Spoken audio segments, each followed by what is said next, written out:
What it do, bruh?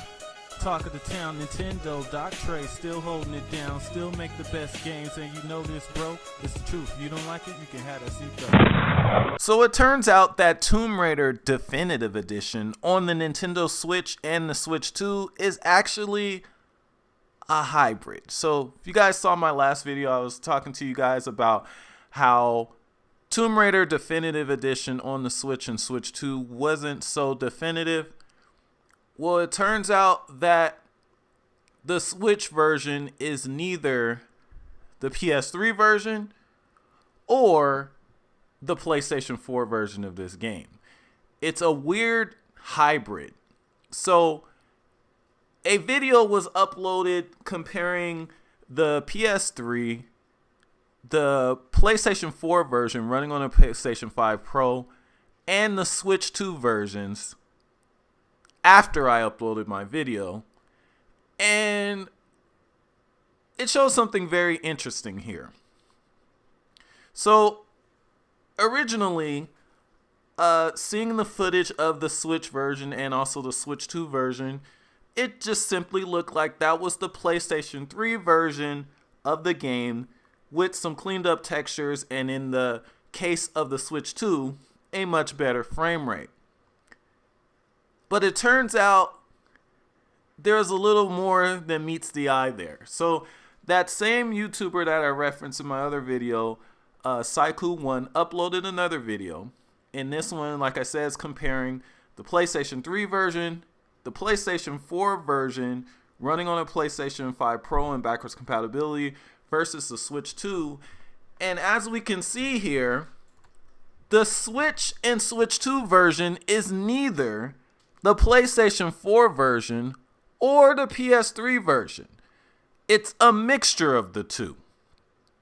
And it's looking like this version that came to the Switch and the Switch 2 was actually a specialized version that they made specifically for the Switch, and that the Switch 2 version is pretty much just the Switch version in backwards compatibility mode.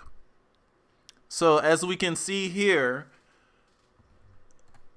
even though the Switch 2 version doesn't have the newer hair effects of the Definitive Edition, it has a similar face model to that of the PlayStation 4 version. It's not exact, but at least in this scene, it's way closer to the PlayStation 4 version of the game than the PS3. It doesn't look like the PS3 version at all.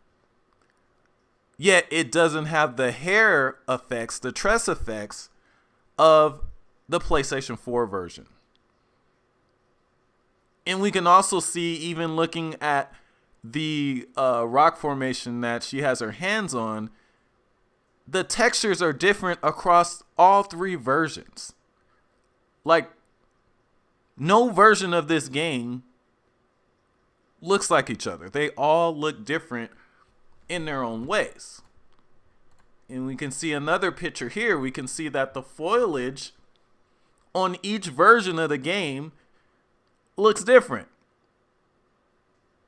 Like, it looks like they actually made a Switch specific version of this game, and then simply the Switch 2 version is just how a Switch 1 version would play with an update on Switch 2, or actually just kind of technically in backwards compatibility mode. Like, pretty much the Switch 2 version plays how this game would be made for Switch with an unlocked frame rate, except at a being able to be displayed at a much higher resolution.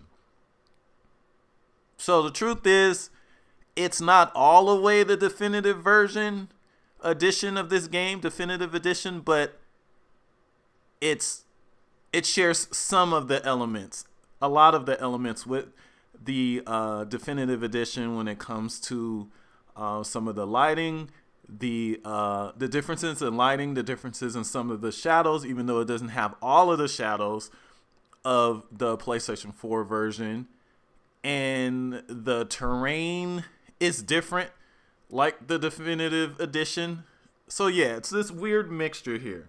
But what is the big question mark here is, since this game was made specifically, they made a specific version for the Switch, and the Switch version cannot be upgraded to the Switch 2 version. They're two different versions.